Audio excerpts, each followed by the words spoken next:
Abdul Ghani Al-Maqdisi Al-Muhaddits Asy-Syahir dipenjara di Baitul Maqdis, Palestina. Lalu dia beribadah kepada Allah dengan penuh rasa ikhlas. Kemudian dia melaksanakan sholat. Ia dikurung di dalam penjara bersama orang Yahudi dan Nasrani. Lalu dia terus menangis sampai menjelang pagi.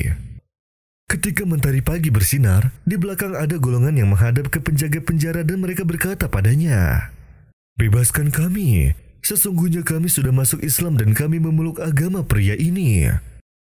Penjaga itu berkata, "Kenapa? Apakah dia mengajak kalian masuk Islam?" Lalu mereka berkata, "Dia tidak mengajak kami masuk Islam, tetapi kami tinggal bersamanya satu malam, lalu dia mengingatkan kami pada hari kiamat. Lalu kami pun merasakan betapa besarnya agama Islam."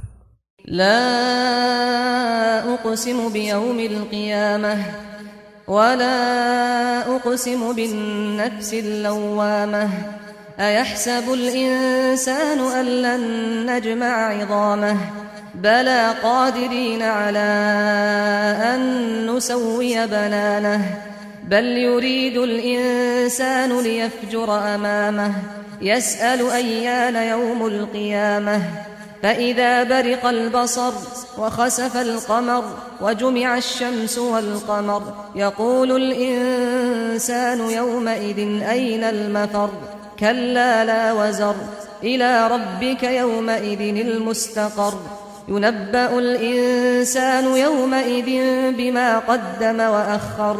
Ketika pemuda Amerika yang bernama Ronald Osborn ingin bunuh diri, dia mengambil cara yang lebih mudah untuk melakukannya, yaitu dengan menjatuhkan dirinya dari gedung yang ia tempati di lantai 10.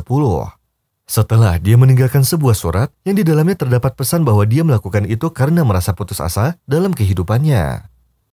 Namun setelah itu, diketahui bahwa ternyata dia meninggal karena sebuah peluru yang bersarang di kepalanya, dan ia tidak meninggal karena jatuh dari lantai 10.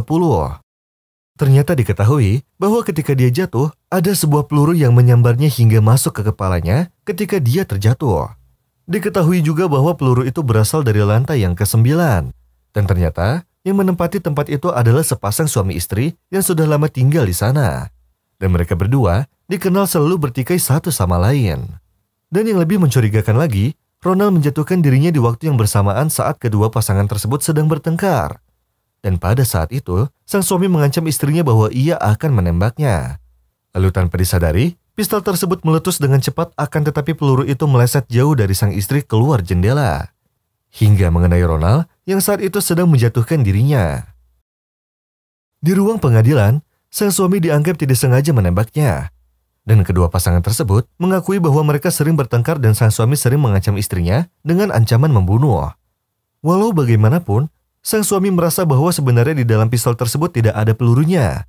Ternyata diketahui bahwa salah satu saudara dari pasangan tersebut melihat anak pasangan tersebut sedang mengisi pistol tersebut dengan sebutir peluru. Dan itu semua dia lakukan karena disebabkan sang anak ingin meminta uang kepada sang ibu, tetapi sang ibu tidak memberinya. Maka dari itu sang anak mengisi pistol itu dengan peluru yang sering ayahnya pakai untuk menakut-takuti istrinya, meskipun sebenarnya di dalam pistol tersebut tidak terisi peluru. Lalu terfikir olehnya agar sang ayah membunuh ibunya, tetapi ternyata peluru tersebut justru tidak mengenai ibunya, melainkan mengenai Ronald yang sedang bunuh diri. Dan seperti itulah tuduhan kepada sang ayah yang membunuh anaknya. Dan ternyata Ronald adalah anak dari pasangan tersebut. Ia melakukan hal tersebut agar dia terlepas dari ayah dan ibunya, karena dia merasa kecewa sehingga ia memutuskan untuk menjatuhkan dirinya dari lantai atas gedung, di mana Ronald yang sudah menaruh peluru dalam pistol tersebut yang justru malah terbunuh olehnya. Lalu dia pun menjadi tersangka pembunuhan sekaligus terbunuh di waktu yang sama. Dan semua ini sudah menjadi takdir Allah dan semuanya sudah menjadi kehendaknya. Allahu ya'lamu ma tahmilu kullu untha wa ma taghidul arham wa ma tazdad. Wa kullu shay'in 'indahu bimiqdar. عالم الغيب والشهادة الكبير المتعال سواء منكم من أسر القول ومن جهر به ومن هو مستخف بالليل وسارب بالنهار له معقبات من بين يديه ومن خلفه يحفظونه من أمر الله إن الله لا يغير ما بقوم حتى يغيروا ما بأنفسهم وإذا أراد الله بقوم سوءا فلا مرد له وما لهم من دونه من وال. Sebuah kejadian yang tidak pernah disangka oleh Sally. Seorang mahasiswi yang harus berurusan dengan masalah keluarga. Dia terlibat hubungan cinta dengan salah satu laki-laki yang duduk di bangku kuliah di universitasnya. Dan hubungan mereka semakin bertambah dalam, sampai mereka berdua ingin pergi jalan-jalan ke suatu tempat berdua saja. Lelaki tersebut memberitahu keluarga Sally bahwa mereka sedang mengikuti kegiatan kuliah, yang mengharuskan mereka berdua untuk pergi ke suatu tempat.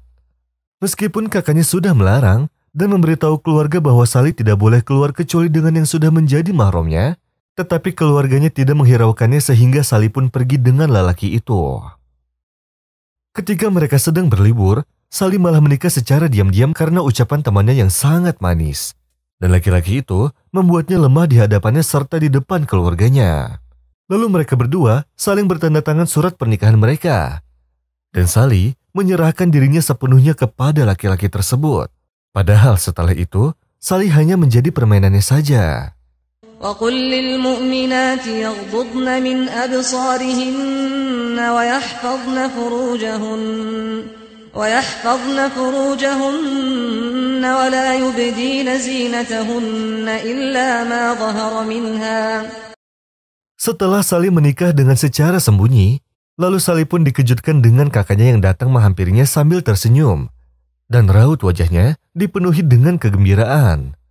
Ternyata, ia memberi kabar bahwa anak pamannya ingin menikahinya, serta memberitahu bahwa anak pamannya itu sangat mencintainya, yang mana dia mempunyai akhlak yang baik serta sangat religius dalam agamanya. Dan kakaknya sangat berharap agar Sally menyetujuinya dan tidak menyia-nyiakan kesempatan tersebut. Sally pun meminta maaf kepada kakaknya. Lalu dia berkata bahwa dia tidak ingin menikah kecuali setelah selesai kuliahnya. Sang kakak pun memakluminya dan tidak merasa sedih atas keputusan adiknya tersebut.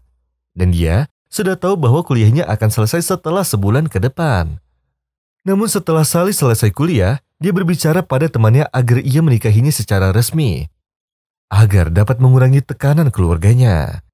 Namun setelah temannya tahu bahwa ada seseorang yang mau melamar Sally, temannya itu malah menolak permintaan Sally dan memberitahu padanya bahwa dia akan pergi ke Eropa. Dan dia pun malah menceraikannya.